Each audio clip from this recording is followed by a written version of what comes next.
Good morning सबाइके हरे कृष्णा राधे राधे। आज hello जामाई षष्ठी। आज के तो भीषण मजा आमारी सकाल बेला घुम थेके ओठार पर थेकेई भीषण आनंद होच्छे, कारण आमार छेलेदेरके आज के भीषण सुंदर करे साजाबो। और तार आगेर दिनके बेरिएछिलाम हलो एकटु घुरते, तो सेदिनके आर कोनो व्लग बानाइनि, कारण प्रत्येक दिन बेरिये भिडियो बानाते इच्छा करे ना, माझे माझे एकटु अफ दितेও इच्छा करे। तो सेदिनके गिये अनेक फुल किने এনেছিলাম সোদপুর থেকে। আবার মাও কিছু ফুল কিনে এনেছিল, কারণ মা ভেবেছিল হয়তো আমি বৃষ্টির কারণে বেরোতে পারবো না। তো একই ফুল অনেক রকমের হয়ে গেছে, তো একদিকে ভালোই হয়েছে যে অনেকভাবে সুন্দরভাবে সাজাতে পারবো।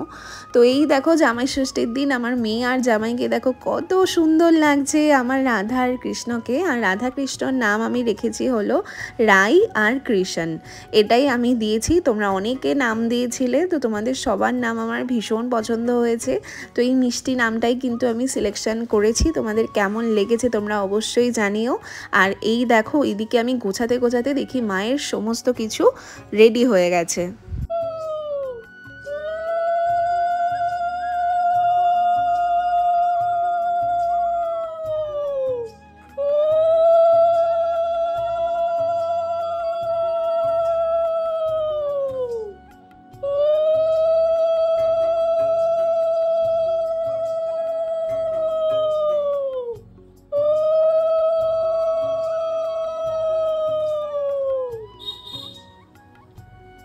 जय राधे राधे, हरि बोल।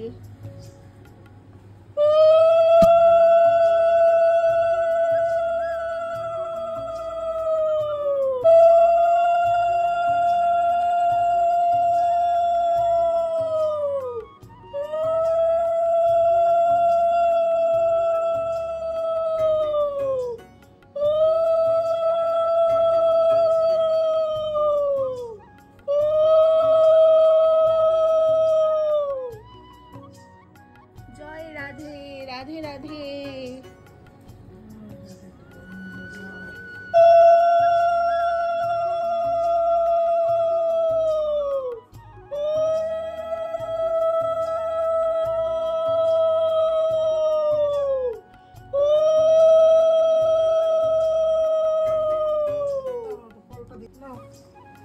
খাও, তোমরা সবাই ভাগ যোগ করে খাও।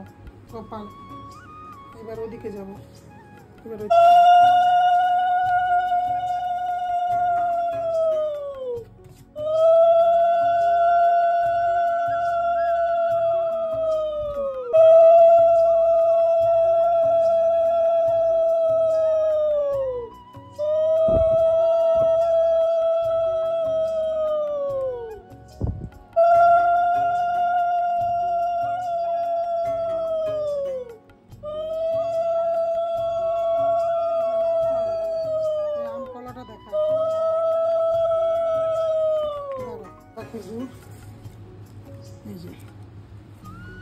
পাখাটা এই পাশে দিয়ে দাও, এইখানটাতে দিয়ে দাও। পুরো পাখাটা দেবো না, পাখাটা এই তবে একটু জল দিয়ে নি। আজকে সকালবেলা উঠেই তারপরে ফ্রেশ হয়ে গোপালদের সব জামা কাপড় বার করেছি, কোনটা কি পরাবো। আর আজকে কিন্তু সবই আমি পরিয়েছি, আগের জামা নতুন করে কিছু কিনিনি, কারণ আমার কাছে প্রচুর জামা রয়েছে তোমরা তো জানো, তাই নতুন করে কিন্তু আমি আর জামা কাপড় কিনিনি। আর আগের বছর জন্মাষ্টমীতে যেই পাঞ্জাবিগুলো সব কেনা হয়েছিল গোপালদের জন্য, সেগুলোই আজকে বার করে সুন্দর করে সাজিয়েছি। আর তোমরা সকাল থেকে এত অপেক্ষা করেছিলে আমাকে, শুধু মেসেজের পর মেসেজ দিদি কখন দর্শন করাবে তুমি, আর আজকে কি তুমি সাজাওনি। তো আমি এতটাই সকাল থেকে ব্যস্ত ছিলাম, সবাইকে রিপ্লাই দিয়ে উঠতে পারছিলাম না। তারপরে সব কাজ মিটিয়ে তারপরে সবাইকে বলেছি যে হ্যাঁ আজকে তো সাজাবো। আর জামাই ষষ্ঠীর দিন সাজাবো না এটা কি করে হয় বলো, কারণ আমার সন্তানদেরকে তো জামাই সাজাবই। আর আমার এত ভালো লাগে ওদেরকে সাজাতে, আর তোমরা এত অপেক্ষা করো, আর সবার এত ভালো লেগেছে। মোটামুটি অনেকের স্ট্যাটাসেই দেখছি আমার গোপুসোনাদের ছবি দিয়েছো, তো এটা আমার ভীষণই ভালো লেগেছে। আর তোমরা জন্মাষ্টমীর সাজ আর জামাই ষষ্ঠীর সাজ দেখার জন্য সবসময় অপেক্ষা করে থাকো। একদম মাথায় আমার পড়েছে, দেখো একে দেখো, আমার রাধা রানীকে দেখেছো, খুব সুন্দর, হেবি সুন্দর লাগছে। আমি সেবা দেওয়ার পরে অনেকেই এসেছিল দর্শন করতে আমাদের পাড়াতে আর কি। তো আজকে যেহেতু জামাই ষষ্ঠী তার জন্য তো দর্শন করবেই, তো তার জন্য অনেকেই এসেছিলো আর সবাই ভোগ দেওয়ার পরেই এসেছিল। আর অনেকের সাথে আমি আমার ভিডিও কলেও কথা বলেছি, 3-4 জনের সাথে, যে দিদি কেমন সাজিয়েছো দেখাও ভিডিও কলে। তো এগুলো আমার ভীষণ ভালো লাগে যে তোমাদের আমার সাজানো এতটা পছন্দ। আর ফেসবুকে ছবি ছাড়ার পর তো স্ট্যাটাস দেওয়ার পর অনেকে মেসেজ করেছো যে কি সুন্দর সাজিয়েছো রাধারানীকে, গোপালদেরকে। সত্যি আজকে এতটা সুন্দর লাগছিল না সবাইকে দেখতে যে চোখ ফেরানো যাচ্ছিল না। আর প্রত্যেক বছরই জামাই ষষ্ঠীতে সবাই অপেক্ষা করে থাকে যে আমি গোপালদেরকে কেমন সাজাবো। আর আজকে যেহেতু জামাই ষষ্ঠী একটা মানে বাঙালির একটা ঐতিহ্য বলা যায়, তার জন্য আমি মাটির থালা সমস্ত কিছু সেট আপ করেছিলাম যে এরকমভাবেই আর কি দেবো। তো মাকে সেরকমই বলে দিয়েছিলাম, মা সব কিছু নিয়ে এসেছে। আর মাম্মা আর ছেলের সাজ দেখো, আমি তো একদম সিম্পল সেজেছি আর আমার ছেলের দেখো কি সাজ। আজকে খুব সেজেছে কিন্তু, আজকে জামা কাপড় পরে একদম রেডি। কেমন লাগছে দেখো আমার পুচু সোনাটাকে। কে জামাই ষষ্ঠীর দিন দেখো আমিও সেজে গুজে একদম রেডি। এখন হলো বেরোবো, জানি না কোথায় যাব, যাওয়ার প্ল্যান রয়েছে অন্য একটা জায়গায়, বাট আলটিমেটলি বেরিয়ে কি হবে জানি না, তো তাই জন্য আগে থেকে কিছু বলছি না।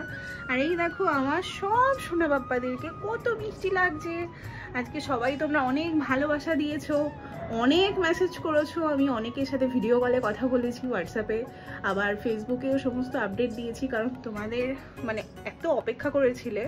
আর জামাই ষষ্ঠীর সাজলেই যেন সবাই একটু এক্সাইটেড থাকে, জামাই ষষ্ঠী আর জন্মাষ্টমী আমি জানি না কেন সবাই অপেক্ষা করে থাকে যে তুমি কখন ছবিগুলো ছাড়বে। তো ফাইনালি সবার সাজ দেখিয়ে দিয়েছি, দেখো। আজকে আমাদের যাওয়ার কথা ছিল অন্য একটা মন্দিরে, বাট সেখানে আজকে আর যাওয়া হয়নি। তো আজকে রিজুর অনেক কাজ ছিল, তো ও কাজে একটু ব্যস্ত ছিল। তো আজকে গিয়েছিলাম বড় বাজারে, ওর কাজ করছিল। আর আমি একটা মন্দিরে বসেছিলাম, এই মন্দিরে আমি আগেও কিন্তু এসেছি, এখানে তো ভিডিও করতে দেয় না, তোমাদেরকে তো বলেছিলাম। তো যতটুকু পেরেছি বাইরে ততটুকুই ভিডিও করেছি। ভেতরটা এত সুন্দর, এত অপূর্ব, মানে চোখ ধাঁধিয়ে যাবে। তো আমি এখানে একাই অনেকক্ষণ বসেছিলাম, মন্দির দর্শন করলাম। আর আমি যে মন্দির দেখতে পারবো না এটা তো হতেই পারে না, মানে আমার মন্দির চোখে পড়বেই পড়বে, সে যেখানেই যাই না কেন। তো যাই হোক, আজকে আবার আসার সময় তো এই জামাগুলো কিনেছি। এগুলো কিনেছি হলো শিয়ালদা থেকে। বেশ পছন্দ হয়েছে আমার জামাগুলো, আর দামও কিন্তু খুব কম ছিল। আমার খুব পছন্দ হয়েছে প্রত্যেকটা জামা। তো এখান থেকে 2টো জামাই কিনেছি। তো আজকের দিনটা এইভাবেই কাটিয়েছি। তোমরা কেমন কাটালে অবশ্যই কমেন্ট করে